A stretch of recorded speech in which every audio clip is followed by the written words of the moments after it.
శ్రీ గురుభ్యో నమ. శ్రీ మహాగణాధిపతయే నమ. శ్రీ సరస్వత్యే నమ. భక్తులారా, వాల్మీకి మహర్షి రచించిన శ్రీమద్ రామాయణం యథాతథంగా చెప్పుకున్నాం. ప్రతి శ్లోకం దాని అర్థం. ఇందులో భాగంగా నిన్నటి వరకు మనం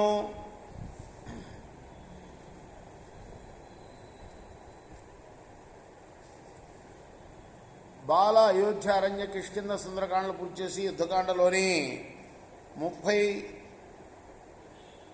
34వ సర్గ వరకు చెప్పుకున్నాం. ఈరోజున 35వ సర్గను ప్రారంభం చేద్దాం. ప్రారంభించే ముందు వాల్మీకి మహర్షిని ప్రార్థన చేసుకుందాం. పూజంతన్ రామ రామేతి మధురం మధురాక్షరం ఆరోగ్య కవితా శాఖా మందే వాల్మీకి కోకిలం సమర్థ గురు సాయినాథ్ మహారాజ్ కీ జయ.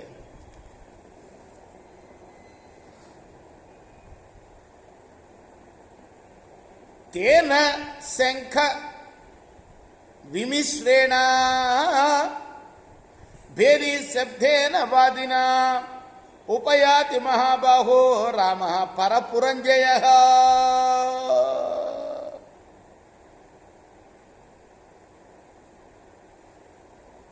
శంఖధ్వని చేసుకుంటూ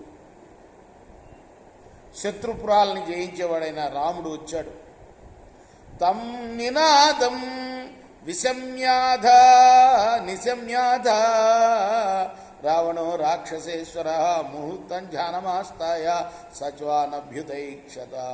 ఆ ధ్వనిని విన్నాడు రావణాసుడు. ముహూర్తకాలం ఏదో ఆలోచించి మంత్రుల వైపు చూశాడు. అధత్తాన్ సచివాంస్తత్ర సర్వానాభాష్య రావణ సభాం సంవాదయన్ సర్వాం ఇచ్చువాచ మహాబల జగత్ సంతాపన క్రూరో గర్హయన్ రాక్షసేశ్వర. ఆ తర్వాత క్రూరుడు రాక్షసురాజు అయిన రావణుడు మంత్రులందరినీ పలకరించి సభ మారుమోగేటట్లుగా తరణం సాగరస్యాస్య విక్రమం బలపౌరుషం యదుక్తవంతో రామస్య భవంత తన్మయాశ్రుతం. రాముడు సముద్రాన్ని దాటిన విషయాన్ని, ఆ తర్వాత అతని పరాక్రమం, బలం, పౌరుషం ఇవన్నీ కూడా మీరు చెప్పగా నేను విన్నాను. భవతశ్చాస్యహం వేద్మి యుద్ధే సత్య పరాక్రమాన్ తూష్ణీకాని క్షతోన్యోన్యం విదిత్వా రామ విక్రమం. యుద్ధంలో మీరు రాముని పరాక్రమాన్ని తెలుసుకొని ఏమీ చేయకుండా ఒకరి ముఖం ఒకరు చూసుకుంటూ కూర్చున్నారన్న విషయం కూడా నాకు తెలుసు. తతస్తు సుమహాప్రాజ్ఞో మాల్యవాన్ నామ రాక్షస రావణస్య వచ శ్రుత్వా ఇది మాతామహో బ్రవీత్. ఆ సమయంలో ఆ మాటలు వినంగానే అక్కడ మాల్యవంతుడు అనే రాక్షసుడు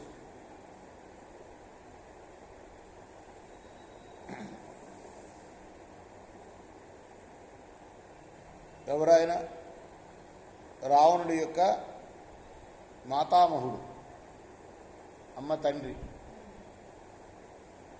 ఆయన ఇలా అన్నాడు.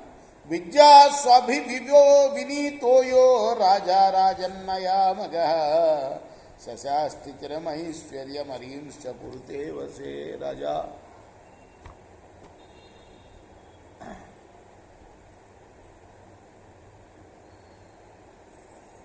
ఎవరైతే విద్యలు బాగా అభ్యసించి నీతి మార్గాన్ని అనుసరిస్తారో ఆ రాజు శత్రువుల్ని వశంలో ఉంచుకుంటాడు. సందధానో హి కాలేన నిగృహ్ణాంశ్చారభిః సహ స్వపక్షే వర్ధనం కుర్వన్ మహదైశ్వర్యమశ్నుతే. సమయానుకూలంగా శత్రువులతో సంధి చేసుకునేవాడు. అటువంటి రాజు తన పక్షం యొక్క అభివృద్ధిని కోరుకుంటూ గొప్ప ఐశ్వర్యాన్ని పొందుతాడు.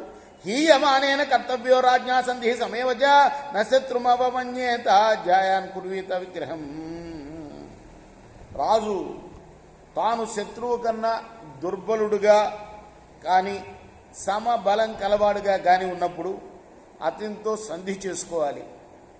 శత్రువు కన్నా ఎక్కువ బలం ఉన్నప్పుడే విరోధాన్ని కొనసాగించాలి. తన్మహ్యం రోచతే సంధి సహ రామేణ రావణ యథర్థమపి యుక్తోసి సీతో తస్మై ప్రదీయతాం. అందువల్ల నాకేమనిపిస్తుందంటే నువ్వు రాముడితో సంధి చేసుకుంటమే మేలు అనిపిస్తుంది. ఏ సీత కోసం రాముడు నీ మీద దండెత్తి వచ్చాడో ఆ సీతను అతనికి ఇచ్చివేయి. తస్య దేవర్షి సర్వే గంధర్వాశ్చ జయేసిన విరోధం మా గమస్తేన సంధిస్తే తేన రోచత. దేవతలు, ఋషులు, గంధర్వులు వీళ్ళందరూ కూడా రాముడికే జయం కలగాలని అభిలషిస్తున్నారు. కాబట్టి ఆ రాముడితో విరోధం పెట్టుకోకు, అతనితో సంధి చేసుకో. రేపు మనం 12వ శ్లోకం నుండి కొనసాగిద్దాం. కృష్ణార్పణమస్తు.